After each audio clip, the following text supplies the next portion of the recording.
So, Teresa, I know you have taken the Motives Met Wellbeing Assessment, and fun is one of the top human needs that we call motives that drives your health and happiness at work.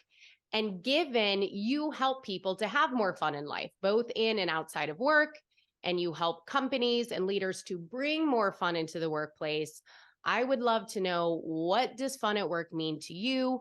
Why do you find it so important? Well, like we both have talked about, everybody has their own definition of fun. So for me, having fun at work means I feel valued, I feel engaged, I feel excited about what's ahead. I feel like I matter, that my energy with everybody else, that we're part of something bigger than ourselves. Those things feel really fun. Having meaningful work and meaningful connection is super important and fun for me. And yeah, fun doesn't necessarily mean that we're doing wild and crazy stuff together. It's more about the quality of the connections that we're having and the conversations. So for me, when I have a quality conversation and feel like I'm connected, that feels really fun and rewarding to me. I love that, because sometimes people do jump to the idea of parties or team building or sometimes what I like to call the forced fun at work. But, from talking with people who have the fun motive, it seems to be that fun at work a lot of times is about allowing people to be themselves and really finding out what does fun mean to each person, because it's going to be different. Instead of just assuming, right? Instead of assuming this is fun, let's ask and really understand what fun means to each person on my team or the people I work with. Really important. Well, before we jump in more, I would love for you to give a little bit of background on who you are and how you got into the work of fun in life. Yeah, so Teresa Thomas, I'm a connector. My brain works where I'm always thinking about who needs to know who and about what, and I'm always interested in new ideas. I'm a generalist. I like to know a little about a lot so I can make those connections. And my background has been as a connector almost all of my professional life. And I facilitate networking groups and events that are engaging and interesting and not just selling to each other. And lastly, a little over 5 years ago, the gift of 50 fun things came to me as a surprise. The idea, when it came to me, I thought it was just for me, for making some shifts in my own personal life. And people started noticing what I was doing and asked if I would please write about it, share it, train about it, do workshops. And I've been doing that since. And I love it. And it really fits my sense of purpose of igniting joy and connection for others on their terms. And that's why I'm excited about this conversation, that a lot of people forget what feels fun to them because they're so used to having that definition that other people have, or that or the expectation of what fun is being imposed. And so what I do is ignite and inspire people to start to remember what it is that brings them joy and how they can bring more of it into their lives, personally or professionally. Your 50 Fun Things workshop is awesome. Obviously, I have taken it. It was cool. I think I was reflecting back on how we originally met, and I think you were on a webinar I was giving around work well-being, and you reached out and we got to to chatting, and then you took the Motives Met assessment. And then when I learned about you, I was like, can I join one of your 50 Fun Things workshops? And it was so cool, because what I loved about what you do in the 50 Fun Things workshop is you allow your brain just to kind of dump out all these ideas. I mean, 50 ideas for what would make life more fun, what makes work more fun, but through these different lenses. You give these awesome prompts about ideas for humor and play and joy and enjoyment. That's another thing we say, is that motives, wanting to get these human needs met at the end of the day, really links to how we want to feel. How do we want to It's feel in our lives? How do we want to feel at work? I want to feel amused. I want to feel joy. I want to feel playful. I want to feel purpose. So I loved that you structure that workshop in that way, because like you were saying, I think sometimes we can get so laser focused on what we think fun is supposed to be, or we're not even in touch with it anymore, because it can be put to the wayside a little bit. I think the older we get, and especially in work cultures, as you know, we have done a ton of research around what it actually means to be happy and healthy at work, what it means to have our best work lives and workplaces.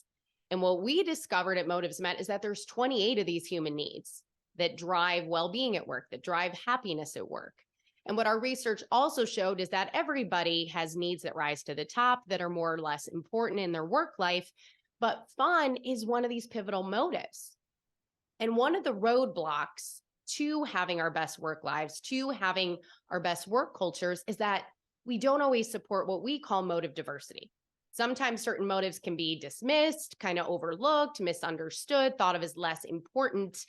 And what we've heard from people is, yeah, fun is kind of one of those things. So is that something you've seen, especially when you've gone in and started to work with some companies and people, that fun is something that maybe they don't get asked about as much in their work life, or, it's something that their company maybe doesn't prioritize in the way that it should? Definitely. And I do remember when you and I first met, and I was just like, who is this woman? I want to know her. She gets the value of fun for our well-being, for what motivates us. And yeah, I have people come to me all the time, teams and individuals, who they actually, the pandemic helped people realize that really the importance of joy, lightening up, having some fun and connection.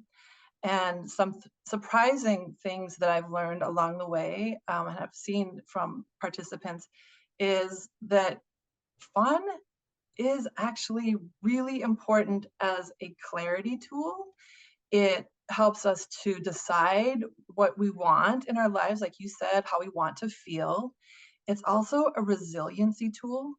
It gives us hope when things are hard, to notice the small joys that we have in our lives and to have that appreciation and gratitude that keeps us going. Joy is a connector and a bridge builder. People who may have very different lives or perspectives, when we learn what lights somebody up, or what they care about, or what feels fun for them, we start to connect on a more human level versus a surface level. So that's a beautiful and unexpected thing that I've noticed. So when I do workshops on networking, I talk about how important it is to include a sense of joy in your conversation starters or in your introduction, because that's how people connect, not around your title and not about your years of experience. Like, those Yes. things are important, but it's really connecting on a human level in the beginning. And then when there's that element of care, we want to know more. And oh, one last thing I'll say is, I oftentimes will have people come back to me and say that they had an epiphany, because they, exactly like you said, Kelly, they were putting fun on the back burner. Well, I can have fun when the work is done. I can have fun when I have enough money. I can have fun when everybody else's needs are taken care of.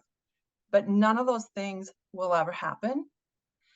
The work will never be done, and others' needs will not all be met. So when we have fun, we are actually helping other people to have fun, right? Like, we're role models.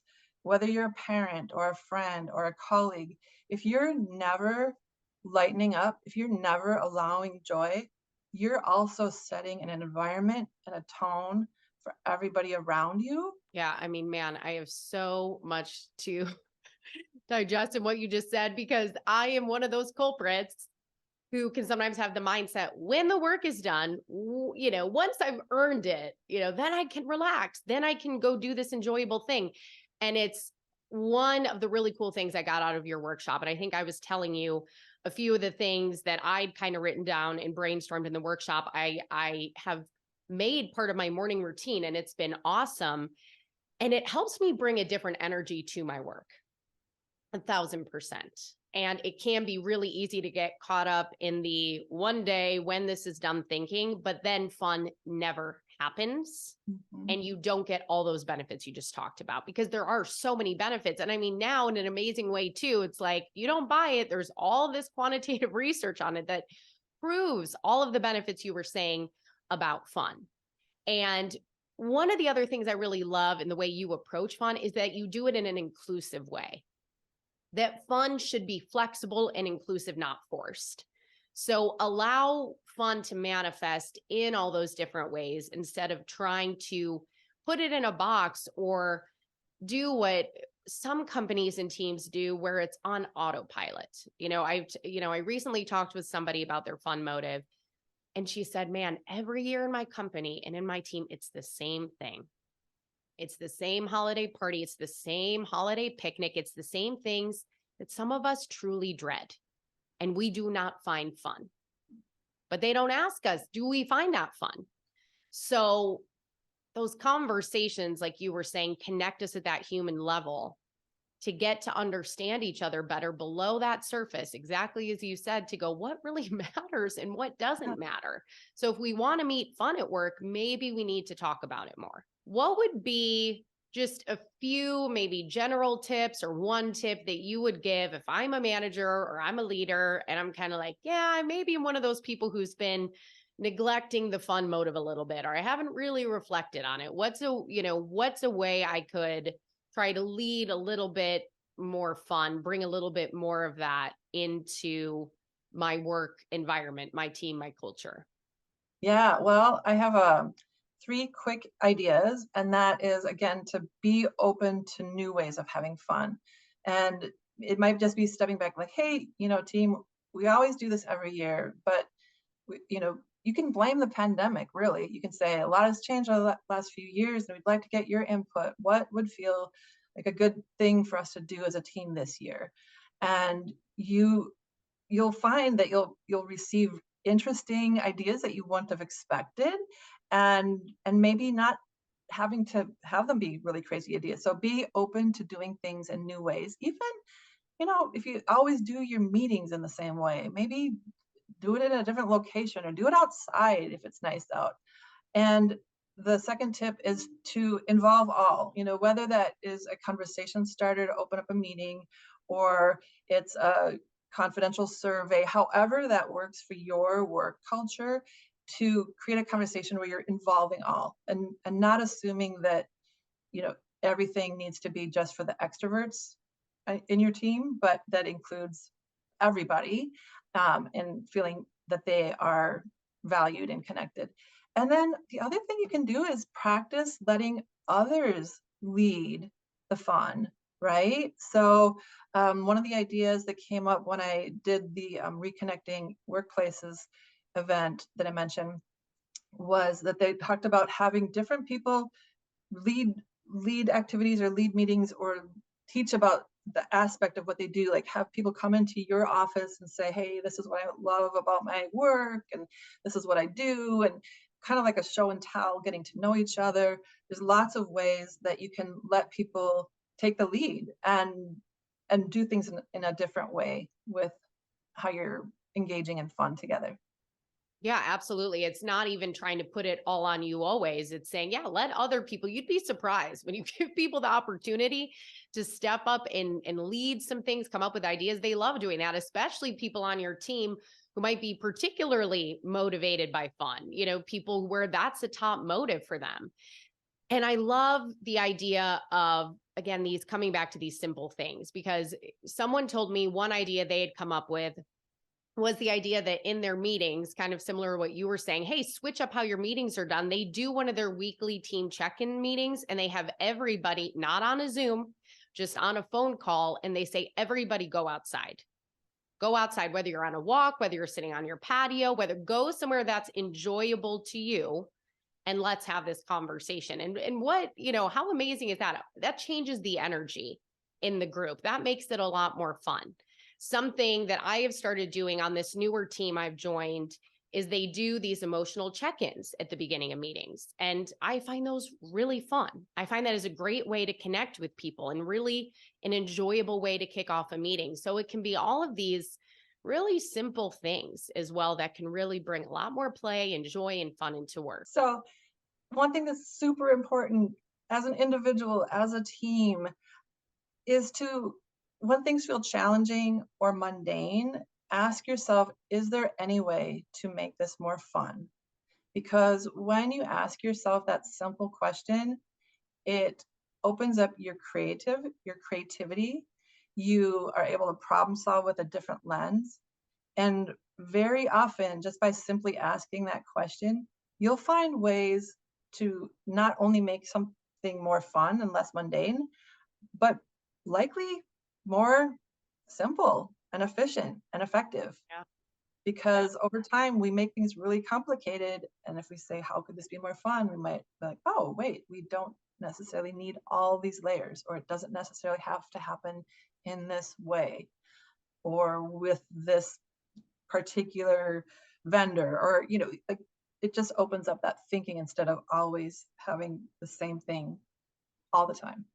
I think what that really helps to do is take stress down, right? Because Yeah. sometimes it's fun is how we want to feel, or joy, or whatever, the emotions we want to experience. Sometimes it's just asking yourself, what's getting in the way of fun?